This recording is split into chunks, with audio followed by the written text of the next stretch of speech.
Good morning students.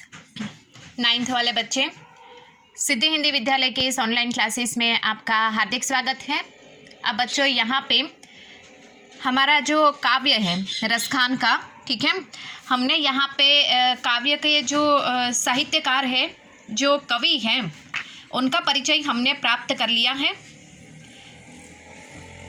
एक पाठ करीबन हमारा हुआ है और 9वां काव्य जो है साखिया एवं शब्द, और 10वां जो काव्य है वो इस साल हमें नहीं पढ़ना है। 11वां जो है सवैया, तो ये सवैया जो है ये हमें पढ़ना है। उसमें भी अभ्यासक्रम जो मैंने आपको बताया था उसमें आपने देखा होगा, तो तीसरा और चौथा जो है हमें नहीं पढ़ना। यहाँ इस वीडियो में जो पहला और दूसरा दिखाई दे रहा है वही पढ़ना है, लेकिन हम चर्चा करेंगे तो मैं आपको भावार्थ बता रही हूँ, तो वो भावार्थ हम पूरे काव्य का लेंगे, ठीक है।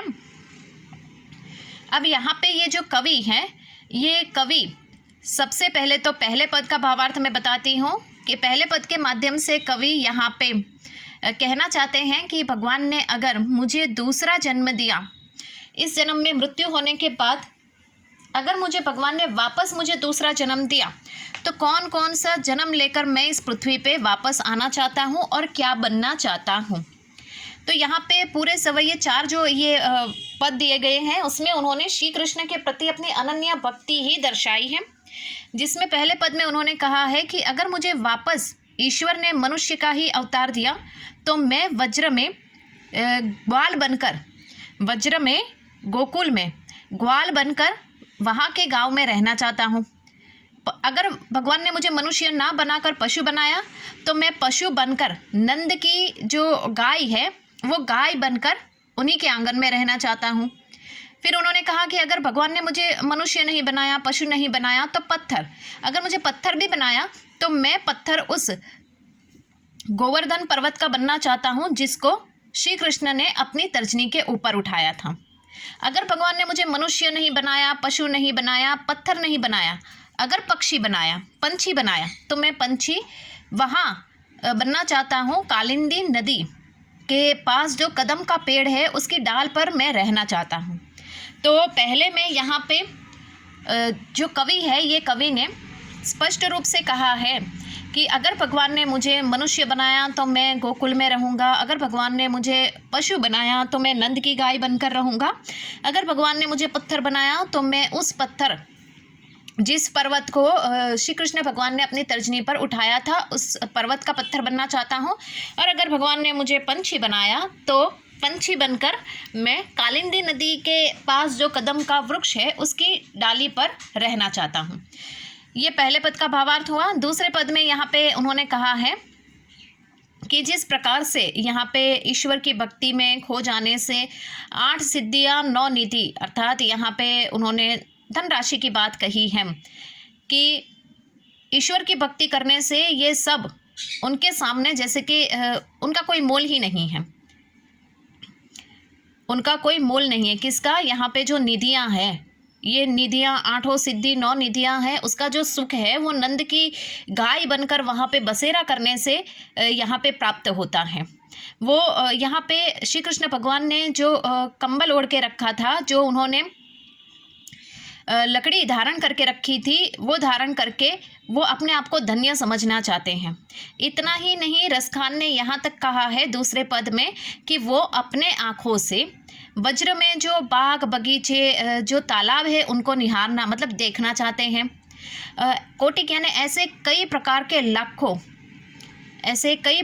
लाखों यहाँ पे जैसे कि कुंज गलियाँ हैं, उन गोकुल की कुंज गलियों में घूमकर वो गोकुल की जो कुंज गली है उनको देखना चाहते हैं। और उसके लिए वो अगर करोड़ों रुपए का, अगर उनको धन दौलत वैभव राजमहल भी हो तो भी वो त्याग कर देंगे। तो यहाँ पे दूसरे पद में यहाँ पे उन्होंने श्री कृष्ण की भक्ति के बारे में कहा है कि श्री कृष्ण भगवान ने जो कंबल और लकड़ी धारण की है वो धारण करना चाहते हैं। नंद की गाय बनकर यहाँ पे 8 सिद्धि और 9 निधि भी प्राप्त होती है, उनका सुख भी वो त्याग करना चाहते हैं। इतना ही नहीं, रसखान ने कहा है कि वो अपनी आँखों से वज्र के जो बाग बगीचे तालाब है उनको निहारना चाहते हैं। और वो कहते हैं कि अगर मुझे करोड़ों धन दौलत जवाहरात रुपए पैसे राजमहल भी दिया जाए ना, तो भी मैं यहाँ पे जो वज्र की जो कुंज गलियाँ हैं, ये कुंज गलियों को ही देखना चाहता हूँ। मेरे लिए ये सब सुख सुविधाएं, ये जो वैभव है वो सब बेकार हैं। तीसरा जो पद है, तीसरे पद में यहाँ पे स्पष्ट रूप से कहा गया है कि जिस प्रकार से श्री कृष्ण ने मोर पंख को अपने सिर के ऊपर धारण करके रखा है, गले में उन्होंने गूंज की माला पहनी है, उन्होंने पीला पीताम्बर जो है वो ओढ़ के रखा है, लकड़ी को धारण की है और गोपियों के संग वो घूम रहे हैं, ग्वालों के संग वो घूम रहे हैं। तो इस तरह से वो भी ऐसा रूप धारण करके वज्र में ग्वाल के बीच में रहना चाहते हैं। श्री कृष्ण ने जिस प्रकार से अपने होठों पर मुरली को धारण किया हुआ है, उसी प्रकार से वो भी यहाँ पे श्री कृष्ण भगवान को इस तरह से उनकी मुखाकृति को वास्तविक रूप से देखना चाहते हैं। तो तीसरे में यहाँ पे कवि जो है रसखान, उन्होंने कहा है कि जिस प्रकार से यहाँ पे श्री कृष्ण भगवान ने मोर पंख को धारण किया है अपने सिर के ऊपर, गले में गूंज की माला पहनी हुई है, पीले पीताम्बर को उन्होंने धारण किया है, गोवर्धन पर्वत को उन्होंने यहाँ पे उठाया और लकड़ी को धारण किया है, ग्वालों के संग वो रहते हैं, उसी प्रकार से वो भी इसी तरह से ग्वालों के बीच में रहना चाहते हैं। और कहते हैं कि इतना ही नहीं, जिस प्रकार से श्री कृष्ण भगवान ने जो स्वांग यानी वेशभूषा रची थी, वैसी वेशभूषा वो भी धारण करना चाहते हैं। जिस प्रकार से उन्होंने अपने होठों के ऊपर मुरली को धारण किया है, उसी प्रकार से वो भी धारण करना चाहते हैं। तो बच्चों, इस प्रकार से यहाँ पे ये जो पद हैं, ये पद का भावार्थ मैंने आपको बताया। पद में इस प्रकार से है यहाँ पे कि जैसे कि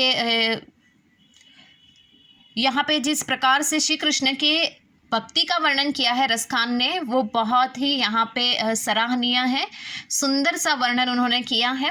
अब यहाँ पे बच्चों, मैंने आपको ये जो सवैया है, एक एक भाग में यहाँ पे 4-4 पंक्तियाँ हैं, ठीक है। हमें वापस दोहरा रही हूँ, पहला और दूसरा ही पढ़ना है, तीसरा चौथा नहीं पढ़ना है। तो बच्चों, यहाँ पे अब हम काव्य की शुरुआत करते हैं। उसमें सबसे पहला जो है यहाँ पे, मनुष्य हो तो वही रस खानी, बसो वज्र गोकुल गांव के ग्वारन। मनुष्य, यहाँ पे रसखान कहते हैं कि अगर भगवान ने मुझे मनुष्य का रूप ही वापस दिया, इस पृथ्वी पर मुझे पूर्व जन्म मिला मनुष्य के रूप में, तो मैं क्या करूँगा, वज्र में, गोकुल में, वहाँ के गांव में ग्वाल बन के रहना चाहता हूँ। पहली पंक्ति वापस ध्यान से सुनिएगा। अगर भगवान ने मुझे वापस मनुष्य का अवतार दिया, तो मैं वज्र में, गोकुल में, वहाँ के गाँवों में, वहाँ जिस प्रकार से ग्वाल रहते हैं, मैं भी ग्वाल बनकर ही रहना चाहता हूँ।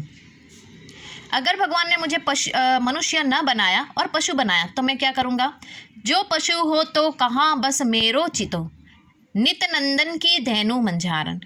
अर्थात यहाँ पे स्पष्ट रूप से दूसरा जो यहाँ पे दूसरी पंक्ति है, उसमें स्पष्ट रूप से उन्होंने कहा है कि अगर मुझे प्रभु ने मनुष्य नहीं बना के अगर पशु बनाया, तो मैं पशु बनकर क्या करूँगा, वहाँ पे जिस प्रकार से जो नंद की धेनु यानी के गाय, नंद की जो गाय है, वो गाय बनकर मैं वहीं पे रहना चाहता हूँ। वो गाय बनकर, अगर भगवान ने मुझे मनुष्य नहीं बनाकर पशु बनाया, तो मैं पशु बनकर उनके बीच में, नंद के बीच में उनकी गाय बनकर रहना चाहता हूँ। उसके बाद तीसरा, पाहन हो तो वही गिरी को, जो कियो हरि छत्र पुरंदर धारण। पाहन यानी पत्थर, गिरी यानी पर्वत, पुरंदर यानी इंद्र, धारण यानी धारण किया। यहाँ पे उन्होंने बताया है कि अगर भगवान ने मुझे मनुष्य नहीं बनाया, पशु नहीं बनाया, अगर पत्थर बनाया, तो मैं पत्थर बन के, कवि कहते हैं कि मैं पत्थर बन के क्या करना चाहता हूँ, पहाड़ का पत्थर। कौन से पहाड़ का पत्थर, जिनको यहाँ पे भगवान श्री कृष्ण ने जिसको धारण किया।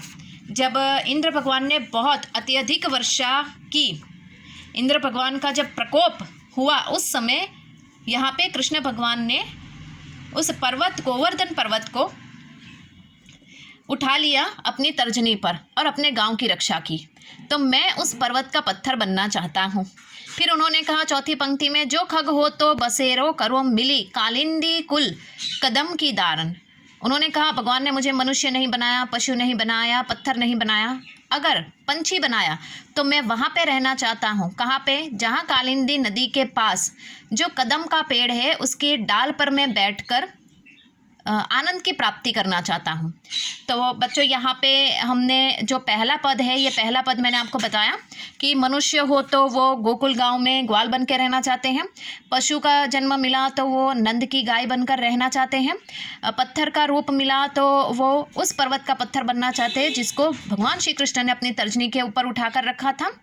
अगर पंछी बने तो वो कहाँ रहना चाहते हैं? कालिंदी नदी के पास जो कदम का पेड़ है उसकी डाल पर वो रहकर अपने जीवन का आनंद लेना चाहते हैं। तो बच्चों आज की इस वीडियो में हम यहाँ तक देखते हैं। नेक्स्ट वाले वीडियो में हम जो दूसरा पद है उसकी चर्चा करेंगे। ठीक है, थैंक यू।